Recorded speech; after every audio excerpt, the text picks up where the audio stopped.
नमस्कार, मैं जितेंद्र चतुर्वेदी। कांग्रेस में राहुल गांधी को लेकर अब तक की सबसे बड़ी बगावत की सुगबुगाहट हो चुकी है। आलम यह है कि आला कमान सदमे में है, क्योंकि उन्हें यह लगा था कि जो मुद्दा राहुल गांधी आगे लेकर चल रहे हैं, इस मुद्दे के सहारे न सिर्फ कांग्रेस में उनकी स्वीकार्यता बढ़ेगी, बल्कि जो विपक्ष के और नेता हैं वो भी राहुल गांधी को बतौर विपक्ष का अगुवा स्वीकार कर लेंगे। लेकिन मामला जो है वो उल्टा पड़ गया है और आलम यह है कि कांग्रेस के अंदर ही राहुल गांधी के उठाए गए मुद्दे को लेकर सबसे बड़ी जो है वो हलचल है और कई एक सांसद हैं जो उनके इस मसले से सहमत नहीं हैं और उन्होंने खुला दो टूक कहा है। तो क्या कहा है, क्या कुछ हुआ है, उस पर हम लोग विस्तार से बात करेंगे। और गठबंधन जो है वो तो है ही है, उसके बाहर जो कुछ चल रहा है उसने भी कांग्रेसी आला कमान के पैरों के नीचे की जमीन खिसका दी है। तो बाहर क्या हुआ है उसकी भी बात करेंगे, लेकिन पहले आते हैं कांग्रेस में। देखिए, कांग्रेस को ऐसा लग रहा था, या हम कहें कि गांधी परिवार को, और खास तौर से गांधी परिवार में भी सोनिया गांधी को, कि राहुल गांधी जिस मसले को लेकर आगे चल रहे हैं उसके जरिए एक मोमेंटम बनेगा और वो मोमेंटम राहुल गांधी को राष्ट्रीय परिदृश्य पर स्थापित करेगा। देखिए, मोमेंटम तो बना, लेकिन वो मोमेंटम नरेंद्र मोदी के खिलाफ नहीं बना, वो मोमेंटम बन गया राहुल गांधी के खिलाफ और पार्टी के भीतर ही। बाकायदे मीटिंग हुई और उस मीटिंग में इस बात को लेकर चर्चा हुई कि राहुल गांधी जिस मामले को उठा रहे हैं उससे हमें राजनीतिक तौर पर क्या लाभ होने जा रहा है, हम कितनी सीटें जीतने जा रहे हैं, क्या इस मुद्दे की वजह से और जो लोग हैं वो साथ खड़े होंगे, और ये जो मामला उठाया जा रहा है, क्या जब पीछे सरकारें रहीं तो इस तरह का दो चार वोटों का इधर उधर नहीं हुआ है। इतना ही नहीं, बताया जा रहा है कि तकरीबन 26-27 सांसद जो हैं वो खासा नाराज, और सबसे बड़ा बिगुल अगर कहीं फूट रहा है कांग्रेस के भीतर राहुल गांधी के खिलाफ वाला मामला जो है, तो वो दक्षिण से ही उसकी साफ सुगबुगाहट दिखाई देने लगी। और वैसे भी तमाम जो दावे हुए हैं क्रॉस वोटिंग को लेकर, उस क्रॉस वोटिंग में सबसे बड़ी जो बात निकलकर सामने आई है, जो तमाम आप कहें कि सूत्रों के हवाले से खबरें हैं, उसमें 15 वोट मिला था किसको, बीजेपी को, और 15 जो है वो इनवैलिड हुआ था। उस 15 में बताया जा रहा है कि 10 से 11 जो है वो विपक्ष का ही था। तो कुल मिलाकर आप लेकर चलिए तो तकरीबन 25 से 26 वोट होता है, और उसमें एक बड़ी तादाद जो है वो मानी जा रही है कि उन लोगों की है जो कांग्रेस के अभियान से असहमत है। और कहा यह भी जा रहा है कि जो असहमत हैं उन्होंने अपनी असहमति दर्ज भी कराई कि ये ठीक नहीं है, इसके सहारे चीजें आगे नहीं बढ़ सकती हैं, इसके सहारे हम जो राजनीतिक लड़ाई है वो नहीं लड़ सकते हैं।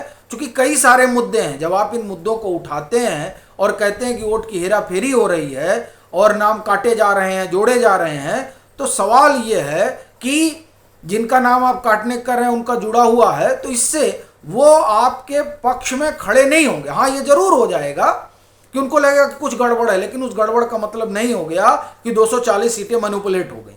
और बड़ी चीज ये है कि जो इनके अपने लोग कह रहे हैं उसी तरह की भाषा योगेंद्र यादव भी बोल रहे हैं कि महज उसके सहारे चीजें जो है वो मतलब चुनाव नहीं जीते जा सकते, लेकिन फिर भी राहुल गांधी ने वो ढर्रा थामा हुआ है। तो बताया जा रहा है कि जो कई मीटिंगों का दौर हुआ उसमें साफ साफ अल्टीमेटम एक तरीके से दिया गया है कि तय कर लीजिए आप लोगों को करना क्या है, वरना हम लोग जो है अपना अलग रास्ता देखें। यानी कांग्रेस में एक बड़ी बगावत की संभावना साफ दिखाई दे रही है और खेमेबाजी जो है वो बड़ी आप ये कहें कि गहरी है।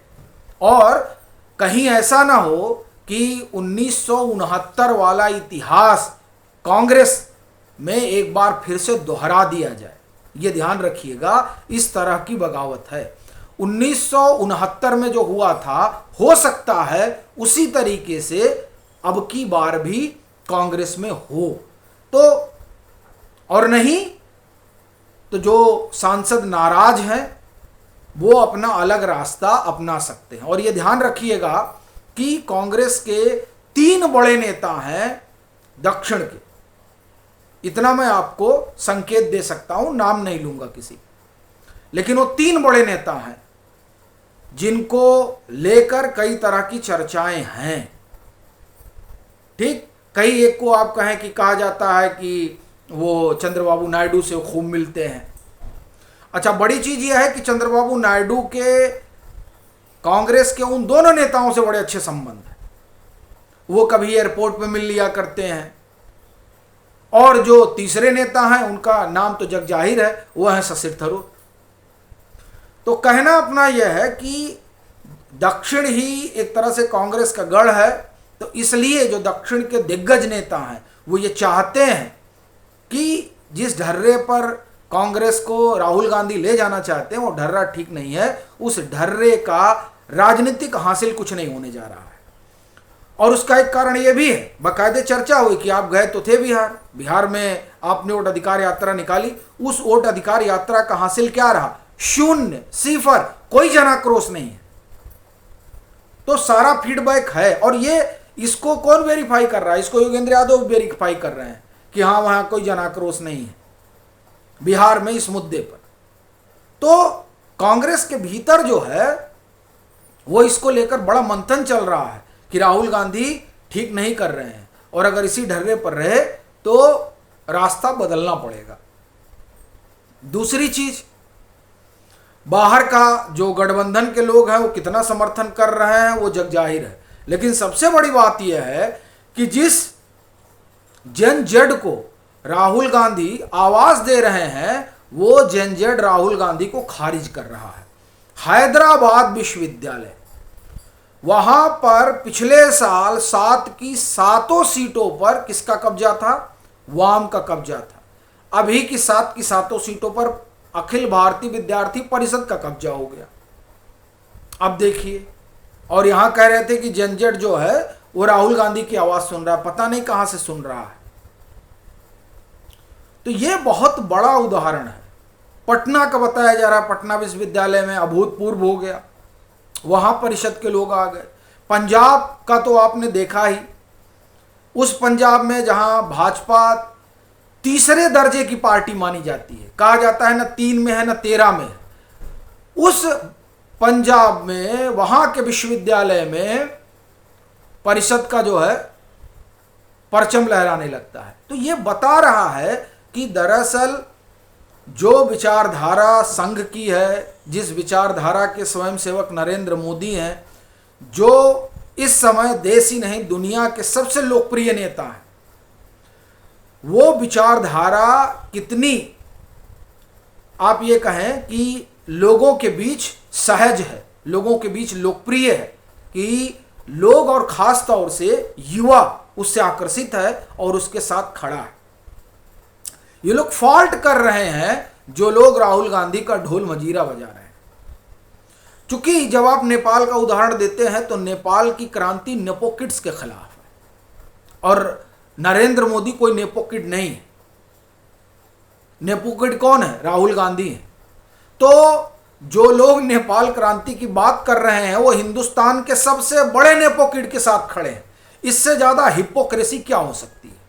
तो इसीलिए जो स्वीकारता वाला मसला है राहुल गांधी का, वो अंदर भी खारिज है और बाहर भी खारिज है। और अंदर इसीलिए खारिज है क्योंकि बाहर खारिज किया जा रहा है, कोई राहुल गांधी की आवाज पर खड़ा नहीं हो रहा है। इसीलिए यह कहा जा रहा है कि सबसे बड़ी बगावत अगर कहीं आकार ले रही है राहुल गांधी के खिलाफ तो वो कांग्रेस के भीतर है। 2 दर्जन से अधिक सांसद जो है वो राहुल के पक्ष में नहीं है, जिस मुद्दे को लेकर चल रहे हैं।